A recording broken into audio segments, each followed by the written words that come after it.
हाँ मालिक। बढ़िया खाना बनाओ। डॉली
देखा तू लोग डॉली। अरे चुनबुल हम तोरे खातिर चॉकलेट लेवे चलब। डॉली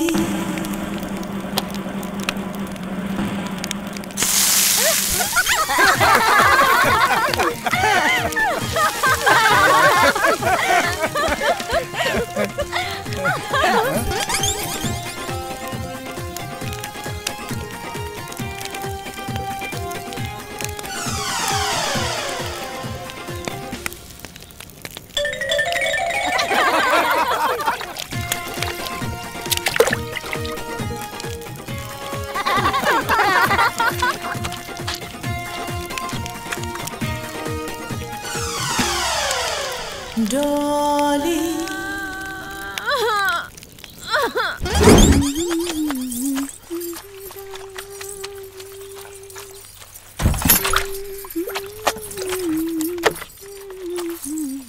छी, हाउ डर्टी! कितने गंदे लोग रहते हैं यहाँ पे। हाँ, कुछ गंदा लोग घर में आ गइल बड़ा, ऐसे घर अपवित्र हो गइल बा। तई भइला की गोबर से लिप पोत के पवित्र कर लिहल जा। हाँ दीदी, और ई गोबर तो दवाई के भी काम करेला ना। एकर महक से दिमाग के गंदा कीड़ा कुल मर जाला। कितनी घटिया सोच है तुम लोगों की। जानवर का लैट्रिन लेके हाथ से फैला के पूरा गंदा कर रहे हो घर। तुमसे तो बात करने में भी घिन आ रही है, जाहिल कहीं की। बड़ी आई बताने वाली। जा जल्दी से जा। अब तुमके तो हम बतावतानी कि गोबर का चीज होखेला। चुनमुन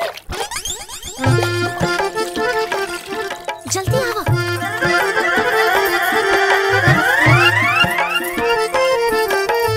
चलो चलो।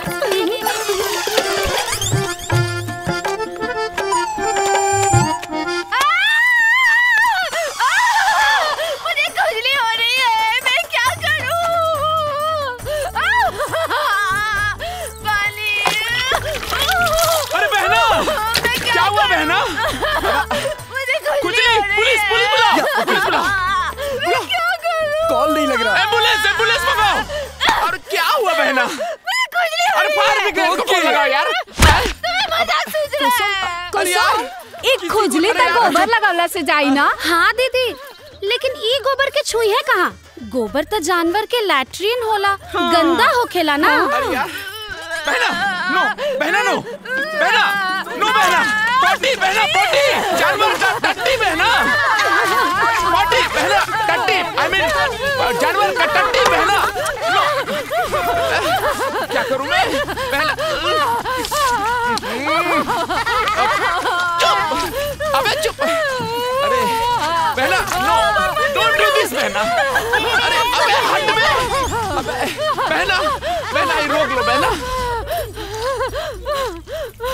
सब ठीक है बहना? इंतजार इंतजार, आखिर कब तक? मैं इस घटिया कमरे में नहीं रह सकती। बहना, बहना, जब तक पैन कार्ड और टीडीएस सर्टिफिकेट नहीं आ जाता तब तक हमें यहीं रहना पड़ेगा बहना। अकाउंट में एक बार अमाउंट शिफ्ट हो जाए बहना, फिर देखना हम उनसे सौदा करेंगे और कहेंगे राजा बाबू लो और पैसे हमें दे दो। फिर देखना बहना, जिंदगी भर ऐश करोगी बहना, ऐश ही ऐश। डॉली खूब बल लगा के पड़ जा। हाँ? हेलो जीजू। हेलो। ए घुघरू, एगो बोरा बिछा दा। बहू जी बाबूजी। ये कुकरन के भी खाना देना। जी। हेलो, आई एम नॉट कुकुर, I am Lucky and he is Jackie. Yes. हमने क्या खास मेहमान के कुकुरे कहा जाला। Okay, Very then nice. I am Lucky कुकुर, ही इज जैकी कुकुर। बैठ कुकुर। Okay thank you. ओके। हाँ, बहुत जोरों की भूख लगी है, जल्दी से मुझे खाना दो। हमने के यहाँ आदमी का खाना खैला के बाद औरत खाना खाली सब पहले ना। What rubbish! भूख किसी का इंतजार नहीं करती। ए लड़की, Excuse me, मैं लड़की नहीं, आपकी बहू हूँ। जोर जबरदस्ती रिश्ता जोड़ने की कोशिश मत करा। हाँ। मेहमान बारू तब मेहमान बन के रह।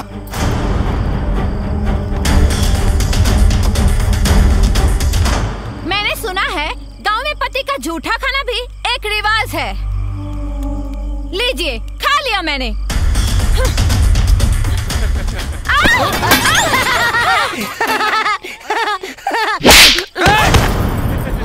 मेहमान बारू देख कर तभी ना कि तू जोर बदतमीजी करबू वहाँ बर्दाश्त कर ले। ए बहू, जी बाबूजी। कल से ये लोग के खाना ना बनी।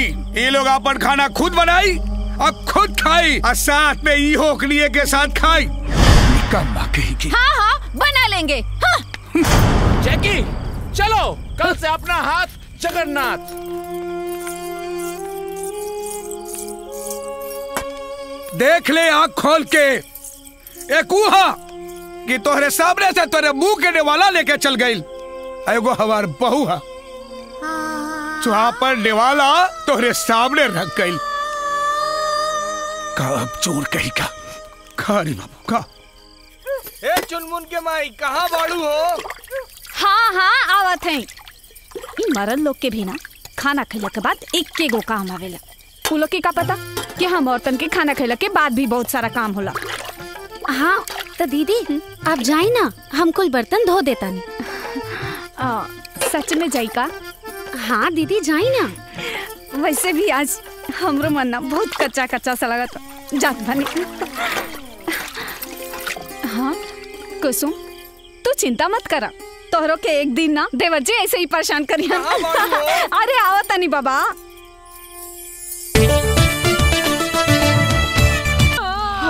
दुल्हन, तू खाना काहे नहीं खैलुआ बहले? माई अरे घुमंतुआ के चक्कर में ते अपन खून काहे जराव तरी बिटिया? सवेरे से सांच हो गइल, ओकर कहीं पता चला हैं? अरे का भइल? का बताई कि का भाई, हम तो ओकरा से परेशान हो गल बानी जी। ई लड़की सवेरे से अन्न का दाना नहीं डलले मुंह में हैं? बाकी ओ बहया के शरीर में न तो डर बा न तो लाज बा। अरे जब से निकम्मा गोधरा के चक्कर में पड़ल बा तब से ये दिन पे दिन बिगड़ते जा रहल बा। देखत बाड़ी ससुर के नाती के कि कहवा बा, आज ओकर छठी के दूध याद करा दे। हाँ डार्लिंग, जल्दी बनाओ, बहुत भूख लगी है। हाँ हाँ बन गई, ले आओ तन। राजा राजा राजा राजा राजा राजा बाबूजी बाबूजी बहुत गुस्सा में बानी। का बाबूजी रे? यहाँ आवतरन यहाँ आवतरन, तू जल्दी भाग ना तो सब पोल खुल जाए। अरे वहाँ कहाँ जाता? बाबूजी होने से आवतरन, तू ना जा। ए भाई सब संभाल लिए। हाँ हम संभाल ले। अरे बाप रे, हे भगवान, ये दोस्ती के चक्कर में वो का करत पड़ी। चलो तरकारी बना दी।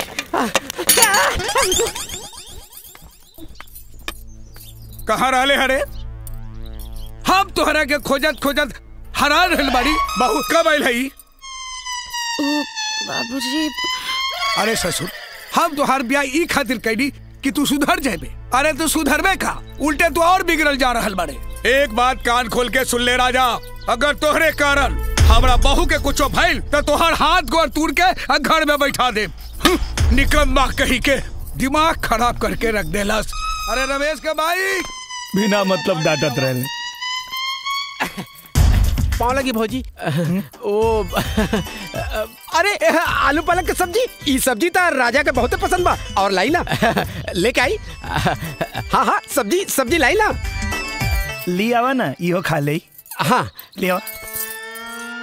करे तू यहाँ आके खाना खा रहा तू यहाँ आके खाना खा रहा बाड़ा है। वहाँ मुंबई वाली भौजी पूरे गांव में खरमंडल नांदे जात रहली है। हाँ, हम उनका के बड़ मुश्किल से मना के अब बाहर से दरवाजा में कुंडी लगा के आईनी है। तू जल्दी करा नहीं तो सगरो खेला गड़बड़ हो जाए। ए भाई तनी जो न जाके संभाल भाई जो। हम कुछ ना कर सके नहीं समझ ला। तू जाना तोहार काम जाने। हाँ, हमरा के ऐसा लगा था कि तुम्हारी डबल ड्यूटी के चक्कर में एक दिन हमारा टट्टी निकल जाए। जल्दी आओ। सुनना ए गोदन ए गोदना गोदन अब अभी ना खैले ही चल गिल देखा।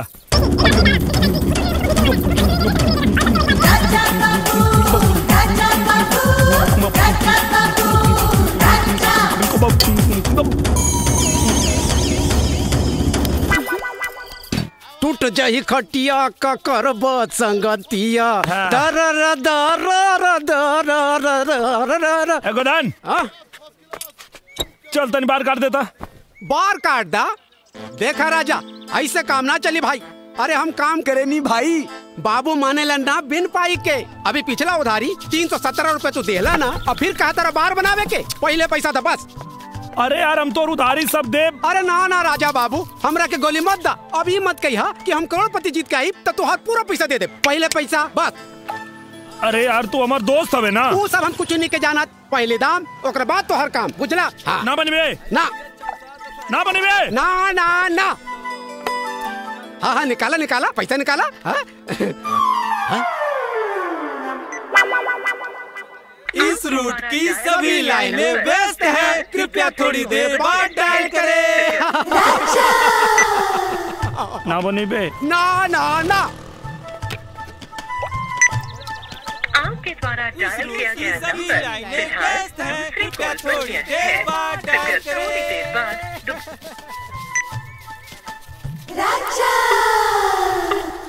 अरे गोदन तोरा के राजा के बार बना देवे के चाहिए यार। अरे भैया पैसा मिले तो सब कुछ बना दे।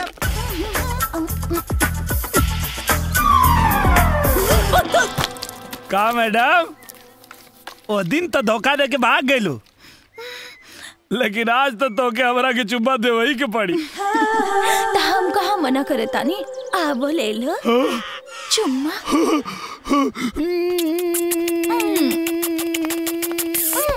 तनिको रुको डार्लिंग। ए का करा तारा इतना सुंदर सुशील लड़की के भले बाजार में चुम्मा लेबा। तो अगर हम तो के सुनसान जगह पे एक गो चुम्मा की जगह 4 गो चुम्मा देते। अरे तब तो बहुत मजा आ जाए। तो चला चला गाड़ी में बैठो। चलो चलो।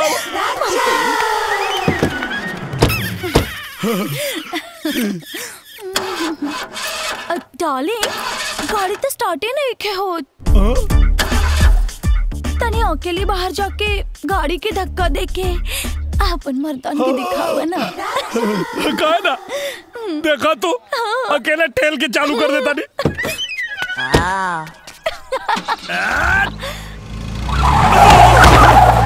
By bye darling. Next time 4 go चुम्मा ना 8 गो चुम्मा ले लिहा।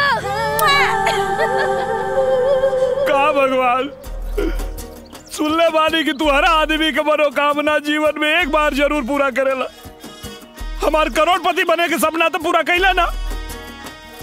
कम से कम ऐसे वो चमचमात चीज हमारा झोली में डाल देता, जीवन सफल हो जाए प्रभु। Hello hello who's there?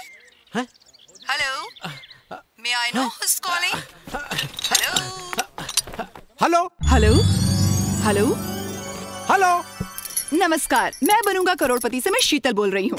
मैं बनूंगा करोड़पति। Hello what's your good name? गुद्देम ना हम गोदन बोलता नहीं देवी जी राजा के दोस्त फ्रेंड रवो 2 मिनट रुकी। हम अभी राजा के फोन देता नहीं। चलो चलो चलो। राजा राजा राजा ही देखा करोड़पति में लाग गइल बा। हां देखा मजाक नहीं कर। अरे भगवान की कसम भाई सचो में। हेलो नमस्कार, मैं बनूंगा करोड़पति से मैं शीतल बोल रही हूँ। हाँ देवी बोली। मैं आपसे एक सवाल करूंगी जिसका उत्तर देने के लिए आपको सिर्फ 30 सेकंड्स दिए जाएंगे। क्या आप उत्तर देने के लिए तैयार हैं? हम एकदम तैयार हैं। पूछी। ठीक है। अरे यार फोन लगे करोड़पति में। अरे जल्दी पूछी। आपका सवाल है ऐसी कौन सी मछली है जिसका वजन 10 हाथियों के बराबर होता है? आपके ऑप्शंस हैं A shark, B whale, C rohu, D star. And your time starts now. अरे अरे काका भाई हमें सब कहाँ होता? अरे अरे अरे अरे कहाँ जाइए?